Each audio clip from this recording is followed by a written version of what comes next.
భారతదేశంలో టాప్ 1 హీరోయిన్గా పేరు తెచ్చుకున్న సమంత తన కెరియర్లో స్టార్ హీరోలతో వరుస సినిమాలు చేస్తూ ముందుకు సాగింది. మహేష్ బాబు, జూనియర్ ఎన్టీఆర్, పవన్ కళ్యాణ్ వంటి ప్రముఖ హీరోలతో నటిస్తుండగా ఒక కొత్త హీరో బెల్లంకొండ సాయి శ్రీనివాస్తో నటించే ఆఫర్ వచ్చింది. ఆ కొత్త హీరోతో చేసిన సినిమా పేరు అల్లుడు సీను. ఇది ఆయన తండ్రి బెల్లంకొండ సురేష్ నిర్మించిన సినిమా. కొత్త సినిమా కాబట్టి సమంత వెనుకాడుతుందేమోనని భావించి సురేష్ బాబు ఆమెకు భారీ పారితోషికం ఆఫర్ చేశారు. ఈ సినిమా బాక్సాఫీస్ వద్ద యావరేజ్ హిట్గా నిలిచింది. నిర్మాతకు మంచి లాభాలు తెచ్చిపెట్టింది. అయితే సినిమా షూటింగ్ జరుగుతున్న సమయంలో సమంతకి ఆరోగ్యం సరిగా లేకపోవడంతో ఆమె ట్రీట్మెంట్ కోసం బెల్లంకొండ సురేష్ 25 లక్షలు అప్పుగా ఇచ్చారు.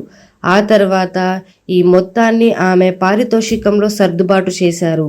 సినిమా విడుదలై సక్సెస్ సాధించాక సురేష్ బాబు చాలా సంతోషంగా ఉన్నారు.